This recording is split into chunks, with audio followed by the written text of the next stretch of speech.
እልልታ ምቹ የመኖሪያ ቤት ሲያገኙ እልል ከማለት ውጪ ምን ይባላል? ስለ ሪል ስቴት አይነትና ጥራት ሲመዝኑ የመጀመሪያ ጥያቄው የት የሚለው ነው። አዎ ቦታው እልልታ መሃል አዲስ አበባ፣ ያውም ከአፍሪካ ህብረት ጎን ሳር ቤት። ስሪቱማ ጂ+1ን ጨምሮ ከባለ 2 እስከ ባለ 4 መኝታ ክፍሎች ያላቸው ቅንጡ ህልም እልም አፓርትመንቶች ተገንብተው ያለቁ። ሌላማ ከ150 በላይ ሱቆች፣ አፓርትመንቶች፣ ሬስቶራንት፣ የስብሰባና የሲኒማ አዳራሾች። የመብራት ነገርስ በእልልታ መብራት አይጠፋም። የራሱ ሰብስቴሽን አለው። 2 ግዙፍ ጄኔሬተሮች 24 ሰዓት ዘብ ቆመዋል። እንደዚሁም የከርሰ ምድር ውሃ፣ የህፃናት መጫወቻ፣ የሴቶችና የወንዶች የውበት ሳሎኖች፣ ጂምናዚየም፣ ስቲም፣ ሳውና፣ ባዝና ማሳጅ፣ 5 ቤዝመንት መኪና ማቆሚያ፣ 1 አሳንሰር ለ2 መኖሪያ ቤቶች ያለው። በአጭር ቃል እንከን የለሽ የንግድ ሱቆችና ቅንጡ አፓርትመንቶቻችን የእርሶን ብልህ ግን ፈጣን ውሳኔ ይጠብቃሉ። የሽያጭ ቢሮአችን ሳር ቤት ከፖችኪን አደባባይ ወደ ሜክሲኮ በሚወስደው ዋና መንገድ ከአዲስ አበባ መንገዶች ባለሥልጣን ጽሕፈት ቤት አጠገብ። እልልታ የምቾት የተድላ ቦታ።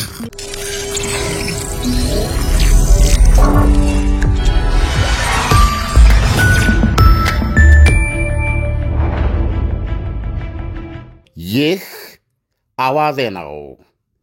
ጣይብ ረሲፕ ኤርዶጋን የቱርክ የረጅም ጊዜ ፕሬዝደንት አሁን በሀገሪቱ በመካሄድ ላይ ካለው ከፍተኛ የተቃውሞ ንቅናቄ አንጻር ዕጣ ፈንታቸው ምን ሊሆን ይችላል? ከዚህ ረገድ ዋነኛው የቱርክ አጋር እንደዚሁም የማህበረሰቡ እቅፍ ውስጥ ትገባ ዘንድ አመልካች እንደመሆኗ መጠን ኤርዶጋንና ቱርክ በአውሮፓ በምን ሁኔታ እየተገፉ ነው? እነዚህ ጥያቄዎች መሠረታዊ ናቸው። ከባልደረባዬ ኢሳያስ ጋር የምንወያይባቸው ይሆናሉ። ዓለም እንግዲህ የቱርክ ላይ እየተደረገ ያለው ሰላማዊ ሰልፍ ከጊዜ ወደ ጊዜ በጣም እየተፋፋመ ነው የመጣው።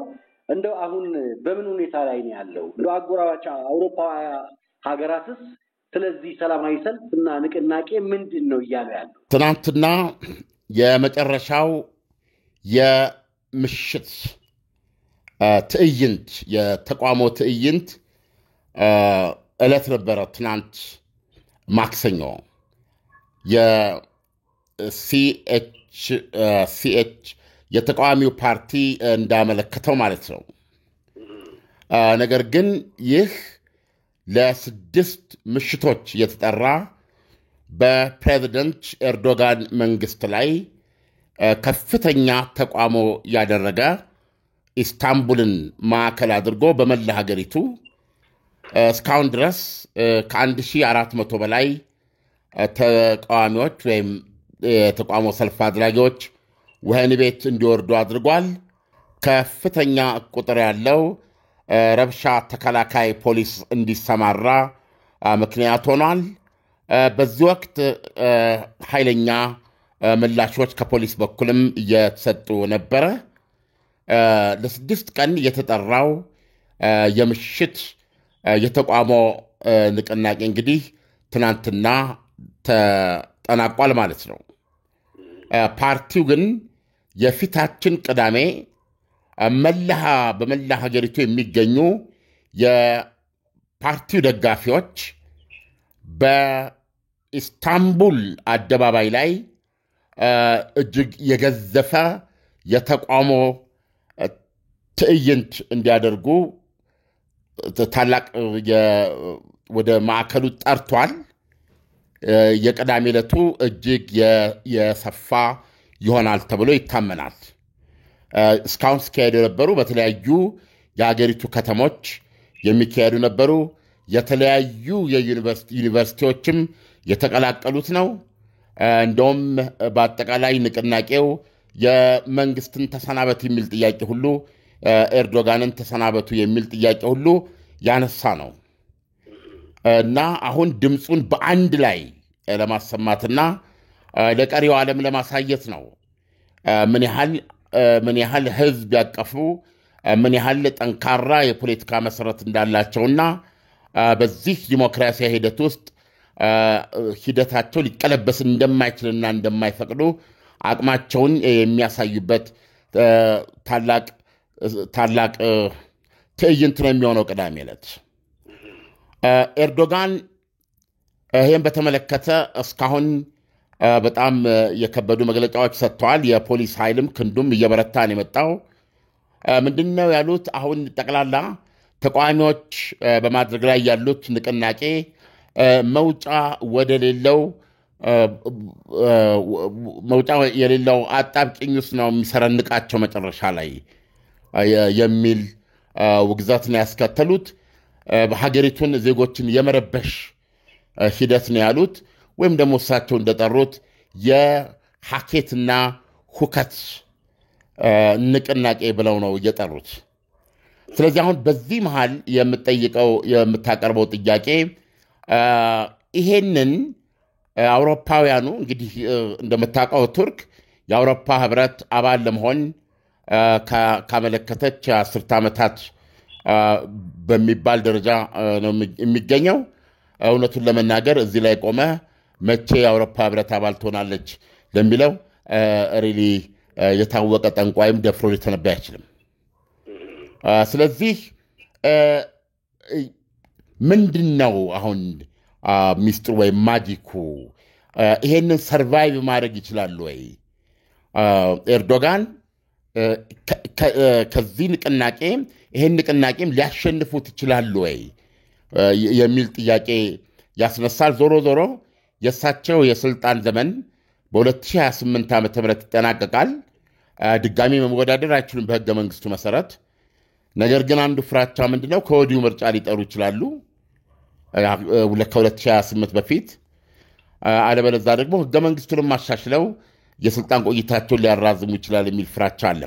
ይቻላል ወይ? ይችላሉ ወይ? የሚያስችላቸው ሁኔታ አለ ወይ? ይህንንም አድርገው ስቲል የዲሞክራሲ ሀገራት ህብረት በሆነው የአውሮፓ ህብረት ውስጥ ተቀባይነት የኔቶ አባልም ናች ቱርክ ታውቃለህ። እና በዛ መንገድ የሚቀጥሉበት ሁኔታ ይኖራል ወይ እንዲህም አድርገው የሚል ጥያቄ አስነስቷል። እና ከዚህ አንጻር ያቀረብክልኝ ጥያቄ የአውሮፓ ህብረት ምላሽ እስካሁን የተገመገመው ከበቂ በታች ነው። ኤርዶጋንን በሀገሪቱ ውስጥ አሁን በሚታየው የተቃውሞ ማዕበል መጠን የእሳቸው እርምጃ የቀሰቀሰው ነው ተብሎ የሚታመነው ወይም የመንግስታቸው እርምጃ ነው እና ከዚህ አንጻር ይህን በሚመጥን ደረጃ አይደለም እየተወገዙ ያሉት ነው የብዙ ኤክስፐርቶች ትንታኔ ማለት ነው። የዚህም ምክንያቱ ጊዜው አውሮፓውያን እጅግ ቁልፍ በሆነ ስትራቴጂክ ጥቅማቸው እና በዲሞክራሲያዊ ቫሉያቸው መካከል አጣብቅኝ ውስጥ የወደቁበት ጊዜ ነው ይላሉ። በግልጽ እንደሚታየው የፕሬዚደንት ኤርዶጋን አጠቃላይ የፖለቲካ ቆይታ ሲታይ የምዕራባውያኑን የፖለቲካ ቫሉዎች የዲሞክራሲ ቫሉዎች የሚያረካ አይደለም። እውነቱን ለመናገር እንግዲህ ወደ 22 ዓመት ስልጣን ላይ ያሉ ሰው ናቸውና በዲሞክራሲያዊ አግባብ ልትረዳ ያስቸግራል። ስለዚህ አውሮፓ ከሚመራበት ራሱን ከሚገልጽበት ዲሞክራሲያዊ እሴቶች አንጻር ኤርዶጋን በጣም ሩቅ ናቸው። ይሁንና አሁን አውሮፓ ከገባችበት አጣብቂኝ አንጻር ኤርዶጋን መድህን ናቸው እና አሁን በሁለቱ መካከል ነው አውሮፓ የተጣበቀችው ነው የሚሉት። ምንድነው የዶናልድ ትራምፕ ወደ ዋይት ሃውስ መምጣትና ያራመዳቸው ፖሊሲዎች ከ80 ዓመታት በላይ ጸንቶ የኖረውን የአሜሪካንን የአውሮፓ ጠባቂነት ሚና እያቋረጠው ነው በተጨባጭ በዘላቂነትም እንደሚያቋርጠው አውሮፓውያኖች ተረድተዋል። እና ሌላው ነገር ይሄ የ4 ዓመት ጉዳይ ነውና 4 ዓመት እንደምንም እናሳልፈው ብለው በዝምታ ሊመለከቱት የማይችል መሆኑን ነው የተገነዘቡት። እና ሌሎች የሚሰጡት ትንተናዎችም ዶናልድ ትራምፕ እንደው ይሄ እንግዲህ በእኔ መቼም የግል ጥያቄ ነው። ዶናልድ ትራምፕ ለ4 ዓመት ብቻ የመጡ ናቸው ብዬ አላስብም። ዶናልድ ትራምፕ ከዚህ በፊት በነበሩ የአሜሪካ ቫሊዎች የዲሞክራሲ ቫሊዎች ላይ ጥያቄ የነበራቸው ሰው ናቸው። ስለዚህ ወደ ስልጣኑም ሲመጡ ደግሞ በአደባባይ በተገለጸ ሁኔታ አሜሪካ ለረጅም ዓመታት በተለይ የዓለም የዲሞክራሲ ኮትኳችና ምንድን ይባላል ጥሩ አትክልተኛ ኮትኳችና አልሚ ነው የሚባለው እንዲሁም ጠባቂ የፖሊስነት ሚናን 100% ይቃወሙ የነበሩ ሰው ናቸው ዶናልድ ትራምፕ። ይሄ ደግሞ ትናንት የተፈጠረ ወይም ከምርጫ ፖለቲካ ጋር ያመጡት አይደለም። አየህ ነጋዴውና ዝነኛው ዶናልድ ትራምፕ ገና የ40 ዓመት አፍላ ጎልማሳ ሳሉ በይፋ የገለጹት ነው። አሜሪካ በዓለም ላይ የዓለምን ዲሞክራሲያዊ ሀገሮች ዲሞክራሲያዊ እሴቶች ወይም ሊበራል ኢኮኖሚና ሊበራል ዲሞክራሲን ባቆጠቆጠበት ቦታ እንዳይጠፋ በበራበት ቦታ እንዳይዳፈን በሚል የምታደርገውን ጥበቃ ይህ ጥበቃ በገንዘብም ነው በውጊያም ነው የህይወት መስዋዕትነት ይሄንን አጥብቀው የሚቃወሙና አሜሪካ ብልጫ ተወስዶባታል የዓለም መሳቂያ ሆናለች ብለው የሚያምኑ ሰው ናቸው። እና ይሄንን አድማጮች መረዳት አለባቸው። ዶናልድ ትራምፕ ገና የ40 ዓመት አፍላ ጎልማሳ ሳሉ ነው ይህን ይሉ የነበሩት። አየህ በ1987 ኦገስት ይላል። ይሄ ወደኛ ብትወስደው በ1979 ዓመተ ምህረት እኔ ማስታወቂያ ሚኒስቴር የተቀጠርኩበት ማለት ነው። በ1979 ነሐሴ ወር ላይ ማለት ነው። ያን ጊዜ በሶስት ዋና ዋና የአሜሪካ ጋዜጦች ላይ የሙሉ ገጽ ማስታወቂያዎች ገዝተው መልእክት አስተላልፈው አውጥተው ነበረ። ያወጡት መልእክት ባጭሩ አሁን የነገርኩን ነው። አሜሪካ እነ ጃፓንና ሌሎች ሀገሮችም በጦር ኃይልም በቢሊዮን ዶላሮችም ዋጋ እየከፈለች የህይወትና የቢሊዮን ዶላሮች ዋጋ እየከፈለች የምትጠብቅበት ምክንያት ምንድን ነው? ለምንድን ነው የማይከፍሉት እነዛኞቹ የሚለው ገብቶሃል? ይሄም ቤዚካሊ አሜሪካ ከእንግሊዝ በይፋ የልዕለ ኃያልነቱን ቦታ ተረክባ ማለት ነው። ማናቸው እኚህ የአሜሪካ ኒክሌር ቦምብ የጣሉት? ትሩማን። አዎ ያን ጊዜ ቁልፉን ኦልሞስት ቁልፉ ማለት ትችላለህ ለእሳቸው ነው ሄዳ ያስረከበችው እንግሊዝ። ምክንያቱም እንግሊዝ በወቅቱ በ1940ዎቹ መጨረሻ አካባቢ ማለት ነው እንግሊዝ ብዙ የአሜሪካ ዕዳ ነበረባት። ልክ አሜሪካ ያኔ ትጫወት የነበረው ሚና ትጫወት ነበርና በዚህ በግሪክ በቱርክ አካባቢ በአጠቃላይ የኮሚኒዝምን ንቅናቄዎች በተመለከተ ይህንን ለመጠበቅ ለመከላከል አቅም እንደሌላት ገልጻ ሌላ ኃያልነቱን ቦታ ለአሜሪካ በቀጥታ ያስረከበችበት ነበረ።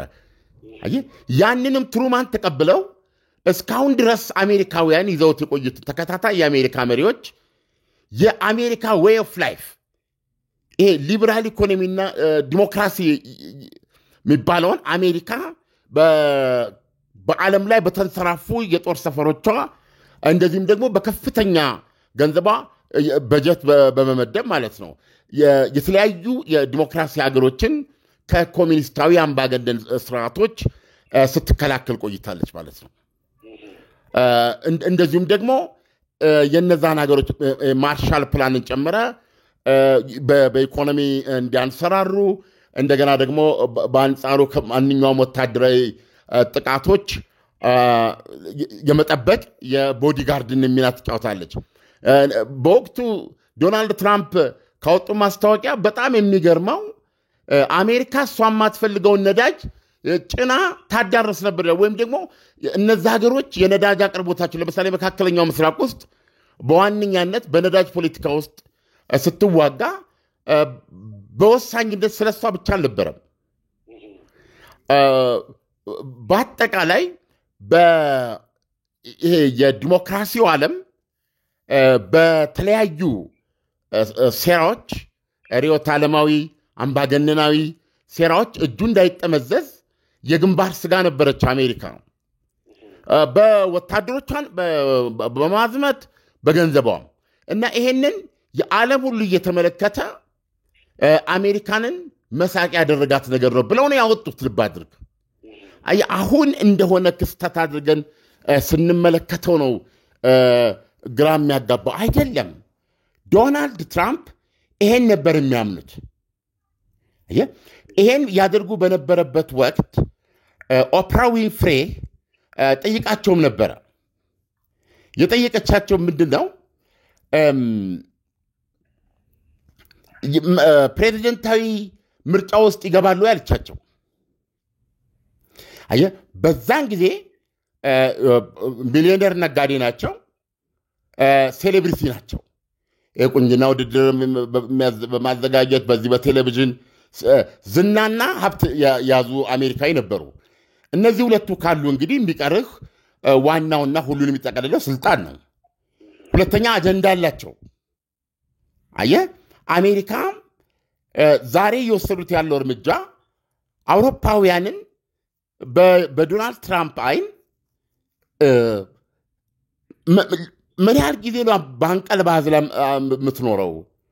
ሽሩሩ የምትላቸው ከጉልበተኛ የምትጠብቃቸው በአሜሪካ የገንዘብና የህይወት መስዋዕትነት እነሱ ዓለማቸውን ይቀጫሉ። ገባ? ያላቸው የሞላቸው ናቸው። ራሳቸውን ለራሳቸው በራሳቸው እንዲከላከሉ ሊተው ሲገባቸው አሜሪካ ይሄን ማድረጓ ግልጽ አልነበረም ለዶናልድ ትራምፕ። በሌላ አነጋገር ይሄ የሊበራል ዲሞክራሲና ሊበራል ኢኮኖሚ ዲሞክራሲ የምትለውን እሳቤ በእሳቤ ደረጃ አይጋሩት። ወይም የምዕራቡ ዓለም ህግ ላይ የተመሰረተ የበላይነት የምትለው ነገር ለሳቸው ትርጉም አይሰጣቸው። ለሳቸው ትርጉም የሚሰጣቸው በዋነኛነት አሜሪካ ገንዘቧንም ህይወቷንም ለራሷ ማዳኗ። እንደገና ደግሞ ይሄን ማድረግ ካለባት ደግሞ የበለጠ አትራፊ የሚያደርጋት ክፍያ ማግኘት አለባት ነው። አሜሪካ ሀብታም እንደገና ሀብታም መሆን ነው ያለባት። አየህ፣ በሳቸው አመለካከት አሜሪካ የበለጠ ሀብታም ሊያደርጓት የሚችሉትን እድሎች በነፃ እየሰጠች ራሷን እያከሰረች ሌሎችን እያደለበች መሳቂያ የሆነችውን አሜሪካ እቀይራለሁ ብሎ የሚያምኑ ሰው ነበሩ።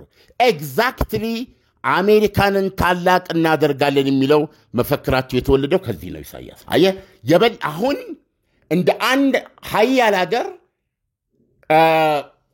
ሀገራቸው አሜሪካ ኦር ዋቲቨር ለእሷ እድገት፣ ለእሷ ኃይለኛነት፣ ለእሷ መበልጸግ አስፈላጊ የሆኑትን ነገሮች ማድረግ አለባት ብሎ ያምናሉ። ግሪንላንድን መውሰድን ያምናሉ ማለት ነው። ካናዳ የአሜሪካ ሁለተኛ የአሜሪካ 51ኛ ግዛት እንድትሆን መሆን አለባት ብሎ ወይም ትሆናለች ብሎ ያምናሉ ማለት ነው። የፓናማ ቦይን በአንድ ወቅት አሳልፈን ሰጥተናል። ፓናማ ቦይን የቀደርነው እኛ ብንሆንም የፓናማ ሉዓላዊነት በማወቅ ወይም ደግሞ ጂሚ ካርተር ናቸው እንትን ያሉት የመጀመሪያውን ይሄ ነገር ወደ ፓናማ የማስተላለፉን ሂደት ጀመሩት በስምምነት ደረጃ ማለት ነው። ስለዚህ መልሼ ምክንያቱም በፓናማ ቦይ አብዛኛውን ተጠቃሚ የአሜሪካ የንግድ መርከቦችና የአሜሪካ የጦር መርከቦች ናቸው። ስለዚህ ይሄ ከአሜሪካ ጥቅምና ኢንተረስት ጋር የተያያዘ ነው። ስለዚህ ፓናማ ቦይን ወስዳለሁ። አሁን እንደዚህ በሚወስዱበት ጊዜ ተከትለው የሚመጡ ጥያቄዎች ግድ የላቸውም። ስለዚህ አሁን ይሄ ቢግ ፓወርስ የትላልቅ ኃይሎች የተጽዕኖ አድማስ መፍጠር ዋናው በዩኤን ቻርተር ላይ የተመሰረተው የምዕራቡ ዓለም ስልጣኔ የምትለው ከሁለተኛ ዓለም ጦርነት በኋላ የመጣው ትናንሽና ደካማ ሀገሮች የህግ ጥበቃ እንዲያገኙ የሚደነግግ ነው። አሁን ዶናልድ ትራምፕ እየመጡበት ያለው መንገድ ይሏል ሲያስቀምጡት የተጽዕኖ ክልል ታላላቅ ሀገሮች የተጽዕኖ ክልል ይኖራቸዋል እና በእነሱ ተጽዕኖ ክልል ውስጥ ሀገሮች ይኖራሉ። ዶናልድ ትራምፕ በዚህ ሂሳብ የሚያምኑ ናቸው ነው። እልልታ ምቹ የመኖሪያ ቤት ሲያገኙ እልል ከማለት ውጭ ምን ይባላል? ስለ ሪል ስቴት አይነትና ጥራት ሲመዝኑ የመጀመሪያ ጥያቄው የት የሚለው ነው። አዎ ቦታው እልልታ መሃል አዲስ አበባ፣ ያውም ከአፍሪካ ህብረት ጎን ሳር ቤት። ስሪቱማ ጂፕላስዋንን ጨምሮ ከባለ 2 እስከ ባለ 4 መኝታ ክፍሎች ያላቸው ቅንጡ ህልም እልም አፓርትመንቶች ተገንብተው ያለቁ። ሌላማ ከ150 በላይ ሱቆች፣ አፓርትመንቶች፣ ሬስቶራንት፣ የስብሰባና የሲኒማ አዳራሾች። የመብራት ነገርስ በእልልታ መብራት አይጠፋም። የራሱ ሰብስቴሽን አለው። 2 ግዙፍ ጄኔሬተሮች 24 ሰዓት ዘብ ቆመዋል። እንደዚሁም የከርሰ ምድር ውሃ፣ የህፃናት መጫወቻ፣ የሴቶችና የወንዶች የውበት ሳሎኖች፣ ጂምናዚየም፣ ስቲም፣ ሳውና፣ ባዝና ማሳጅ፣ 5 ቤዝመንት መኪና ማቆሚያ፣ 1 አሳንሰር ለ2 መኖሪያ ቤቶች ያለው። በአጭር ቃል እንከን የለሽ የንግድ ሱቆችና ቅንጡ አፓርትመንቶቻችን የእርሶን ብልህ ግን ፈጣን ውሳኔ ይጠብቃሉ። የሽያጭ ቢሮአችን ሳር ቤት ከፖችኪን አደባባይ ወደ ሜክሲኮ በሚወስደው ዋና መንገድ ከአዲስ አበባ መንገዶች ባለሥልጣን ጽሕፈት ቤት አጠገብ። እልልታ የምቾት የተድላ ቦታ። ስለዚህ ዶናልድ ትራምፕ ከረጅም ጊዜ በፊት በውስጣቸው ሲብሰለሰል የኖረ ሀሳብ እንጂ ድንገት አሁን ፕሬዚዳንት ከሆኑ በኋላ የተወለደ አይደለም። ኔቨር የዛን ጊዜ የፊልም አክተር ነበር የሚመስሉት። ባይ ዘ ዌይ በጣም ሃንድሳም በጣም ልዩ ሰው ነበሩ ዶናልድ ትራምፕ። አንዳንድ ጊዜ እርጅና ሞት ነው። ኢሳያስ እርጅና ሞት ነው እና የአሁኑ ዶናልድ ትራምፕ ዝም ብለህ ስታያቸው የሆነ ኩርፍተኛ ሰው ነው የሚመስሉት እና ያ ሰው ይሄ የእሱ መረዳት ነው። አየህ። ስለዚህ አሁን አውሮፓውያን ወደ ታሪክ ወደ ቱርኩ ስንመጣ ዶናልድ ትራምፕ የመጀመሪያው ስልጣን ላይ ብዙ አልተሳካላቸውም። አይተህ እንደሆን ግን 4 ዓመቱን ሄደውበታል። በዛም ጊዜ ከኔቶ ጋር የሚያጣብቃቸው ነገር እንደሌለ በሚገባ አሳይተዋል። ስለዚህ አሁን በሁለተኛው ግን ያ የጠበቁት መሸነፍ አልነበረም። ስለዚህም አልተቀበሉትም ነበር እስከ መጨረሻው ጆ ባይደንን እና አሁን ይሄ ስልጣናቸው እሳቸው ብቻ በስልጣን የሚቆዩበት ጊዜ ብቻ ሳይሆን ትራምፒዝም ከሳቸውም በኋላ የሚቀጥልና አሜሪካንን በራሱ መንገድ ሪዲፋይን ሊያደርግ የሚችል አስተሳሰብ ነው ተብሎ ይታመናል በብዙዎች ዘንድ። ወይላ አንዳንዶች ከ4 ዓመት በኋላ የት እንደነበረ በማይታወቅበት ደረጃ ደብዛው ሊጠፋ የሚችል ብለው የሚያምኑ አሉ። አንዱም ፕሬዚደንት ለምሳሌ ኦባማ 8 ዓመት አሜሪካን ገዝተዋል አይደል? በእግራቸው የመጡት ዶናልድ ትራምፕ ስራዬ ብለው ኦባማ የሰካኩትን ሶኬት በሙሉ ነበር ሲነቃቅሉ የነበሩት። ሰው በዛ መንገድ መነቃቀል ይቻላል የሚል አመለካከት ይዘው የሚሄዱ አሉ። ነገር ግን የዶናልድ ትራምፕ የአሁኑ የስልጣን ዘመናቸው ራሱ ህገ መንግስቱን የሚነካ ነው። አየህ፣ በህገ መንግስት ውስጥ ብቻ የሚጫወት አይሆንም። ህገ መንግስቱንም ለዚህ ትራምፒዝም እንዲያገለግል ለማድረግ ግቡ አድርጎ የሄደ ነው ይላሉ። ይሄ እኛ እነሱ የሚሉትን ነው ኢሳያስ የምንለው። ስለዚህ በሂደቶች ውስጥ ነው ይሄ ደግሞ የሚገለጸው። ስለዚህ አሁን አውሮፓ ራሷ ብቻ መቆም እንዳለባት በማመን የዩክሬኑን ጦርነት በራሽያ አጠቃላይ አሸናፊነት እንዳይደመደም የዩክሬንን ደህንነት የማረጋገጥ ኃላፊነት በራሷ ላይ ወስዳ ከፍተኛ ዝግጅት የምታደርግበት ወቅት ነው። በዚህ ሰዓት ኤርዶጋን ያላቸው ቦታ በዲሞክራሲ ምክንያት በዲሞክራሲ ቫልዩዎችህ ብቻ ዞር በሉ ልትላቸው የማትችላቸው መሆኑን ነው ተንታኞች እየገለጹ ያሉት። እንደውም ራሳቸው ኤርዶጋንም ይሄን ያውቃሉ ይላሉ።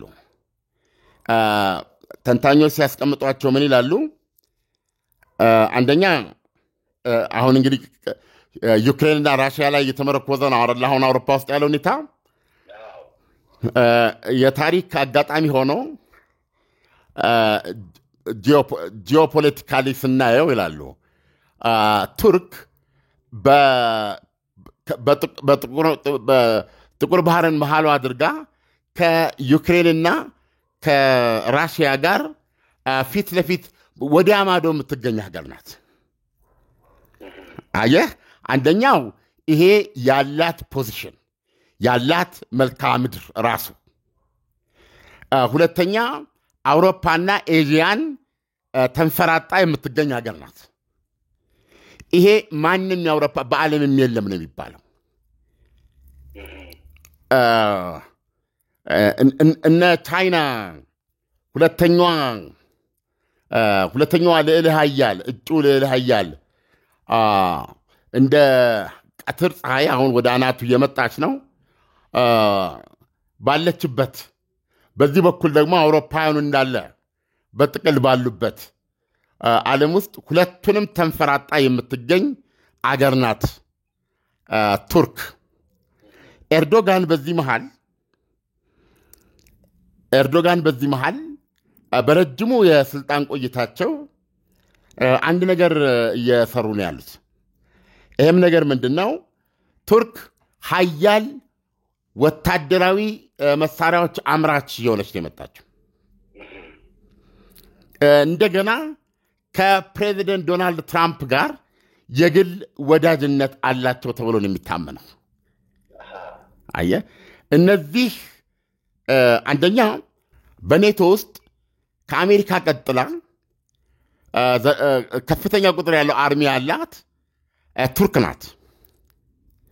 አየህ፣ አሁን ኤርዶጋን የእንግሊዙ ጠቅላይ ሚኒስትርና የፈረንሳይ ፕሬዚደንት በዋነኛነት ማዕከል ሆነው እያንቀሳቀሱ ባሉትና ከተኩስ አቁም መፈጸም በኋላ በቀጥታ ዩክሬን ምድር ገብቶ በመሬት በአየር የባህር ምንድነው ክልሎቿን ያስከብራል። ከዛ በኋላም ራሽያ ዳግም በምንምና በምንም ሁኔታ ዩክሬንን ልታጠቃ አትችልም በማንኛውም መንገድ የሚል ማይነቃነቅ አስተማማኝ የደህንነት ዋስትና ለመስጠት the coalition of the willing ያሉት የፍቃደኞች ጥምረት የሚባለውን ወታደራዊ ውቅር ውስጥ በታላቅ ተስፋ ትልቅ ሚና ሊጫወት የሚችለው የቱርክ አርሚ ነው። ይሄንን ኤርዶጋን የዚህ የጥምረቱ አካል ናቸው በድርድር ውስጥ። አየህ፣ ስለዚህ አሁን ይሄ ጥምረት የተሳካ እንዲሆን ቱርክ ኢንዲስፐንሰብል ነች። አንድ የጦር መሳሪያ አምራችነቷ አውሮፓውያኑ ከአሜሪካ የጦር መሳሪያ ቴክኖሎጂ መላቀቅ ይፈልጋሉ። መሳሪያዎቻቸውን ዊዚን ራሳቸው በሚሰሯቸው ላይ ለምሳሌ አሁን F-35 የአሜሪካንን የጦር አውሮፕላን ግዢ ከካናዳ ጀምረ እንደዚህ የተለያዩ ሀገሮች ወደ አለመግዛት አቋም ላይ ናቸው። አሁን F-35 እንግዲህ በአሁኑ ሰዓት የመጨረሻው የተዋጊ ጀቶች ቴክኖሎጂ መገለጫ ነው ተብሎ ነው የሚታመነው። ስለዚህ አውሮፓውያኑ እንደዚህ አይነት ቁልፍ የሆኑ ስትራቴጂክ አሴት ያላቸውን በአሜሪካ ላይ ብቻ ይመኩባቸው የነበሯቸውን መሳሪያዎች በራሳቸው ለመፈብረክ ዊዚን በራሳቸው ውስጥ ለመግዛት ነው የሚፈልጉት። በተለይ አሁን ለምሳሌ በድሮን ቴክኖሎጂ ስትመጣ ቱርክ በጣም ቀዳሚ ሚና ያላት ሀገር ነች። በዚህ በአርሜኒያና ጎረቤቷ አርሜኒያና በነበረው ውጊያ ላይ የቱርክ ሰው አልቦች የተጫወቱት ሚና የጦርነቱን ውጤት ወስኗል እስከመባል የደረሰ ነው። እንደገና ከፍተኛ ኢንቨስትመንት እየተደረገ በዚህ በዘመናዊና የላቀ የጦር መሳሪያ ቴክኖሎጂ በማምረት ሂደት ውስጥ ለአውሮፓ ህብረት ትልቅ አሴት ናቸው። እንግዲህ እንግሊዝ፣ አውሮፓ፣ ጀርመን አሁን ጀርመን ህገ መንግስቱን በማሻሻል ላይ ናቸው። ወደ ቀደመ የጦር ማሽን አምራችነቷ ለመመለስ ነው እና ይሄን ለማድረግ በብዙ 100 ቢሊዮኖች የሚቆጠሩ ገንዘብ እንዲለቀቅ የሚያስችል የህገ መንግስት ማስተካከያ ነው። እና እዚህ ውስጥ የቱርክ ሚና በጣም ቁልፍ ነው። እዚህ ውስጥ ባሉበት ሁኔታ ነው አሁን በሀገራቸው ደግሞ ዶሜስቲካሊ ኤርዶጋን የዲሞክራሲን ቫልዩ እየረበሹ የሚገኙት ማለት ነው። እና ይሄን ከንቲባውን ኢክራም ኢማሞግሉን እና ሌሎችም የተለያዩ ክፍለ ከተሞች ከንቲባዎች ይገኛሉ። ብዙ ናቸው በነገራችን ላይ ሰብስባ እስር ቤት ያስገባቸው። እና የዚህ ጉዳይ ምንድነው ወደ ፍርድ ቤት ከቀረበ በኋላ የሚሰጠው ብያኔ ምንድነው የሚለው ኢክራም ኢማሞግሉን የተቃዋሚው የፕሬዝደንታዊ እጩ ሆነዋል። ኦልሬዲ በ2028 ምርጫ ላይ ይወዳደራሉ አይወዳደሩም የሚለውን የሚወስነው እንግዲህ የሚሰጥባቸው ፍርድ ነው። ለምሳሌ 5 ዓመት እስር ብትፈርድባቸው በቃ የፕሬዝደንትነት ተወዳዳሪ መሆን አይችሉም ማለት ነው። ስለዚህ አሁን ይሄ ነው ያለው ሂደት። ስለዚህ አሁን ኤርዶጋን ይሄንን ነው ወደዛ ነው ይሄን እያደረጉ ነው ያሉት ነው። እና ይሄ ደግሞ ሰውየው ኢማሞግሉ እሳቸውን ከስልጣን ለማንሳት ወይም ደግሞ ስልጣኑን ለመረከብ በማንኛውም መመዘኛ በቁጥር 1 ደረጃ የሚገኝ ሰው ነው። ስለዚህ እሱን ከመድረክ የመሰወር ወይም እኔን ከመድረክ የመሰወር የፖለቲካ እርምጃ ነው ብሏል እሱ። ይሄ ደግሞ የአውሮፓ ኮር ቫልዩ ነው። እና አንድ ስማቸው ያልተጠቀሰ ይላል ዶቼ ቬሌም ስማቸው ያልተጠቀሰ ከፍተኛ ተሰናባች የጀርመን ዲፕሎማት የተቃዋሚ ፖለቲከኞች ቦታ እስር ቤትም ፍርድ ቤትም አይደለም፣ ይሄን ቱርክ ማወቅ አለባት በሚል ተናግረዋል። የአውሮፓ ህብረትም ከብራስልስ ዋና የሰጠው ሪያክሽን ምንድነው የሚለው ቱርክ ረዥም ጊዜ የምትታወቅበትን የጸና ዲሞክራሲዋን ጥያቄ ውስጥ ማስገባት የለባትም የሚል ነው። ስታየው ኤርዶጋንን የሚሰጠው አስተያየት ኤርዶጋንን ላለማስከፋትም የሚጠነቀቅ ነው ማለት ነው። ስታየው መባል ያለበትን አይለም። ኢንፋክት በነገው ዕለት የአውሮፓ ከንቲባዎች በሙሉ ጀርመን ውስጥ ስብሰባ ያደርጋሉ፣ ጀርመን ወይ ፈረንሳይ ውስጥ እና በከፍተኛ የተቃውሞ መግለጫ እንደሚያወጡ ነው የሚጠበቀው። ከዛ በኋላም እየተባባሰ ነው የሚሄደው ይባላል በኤርዶጋን መንግስት ላይ።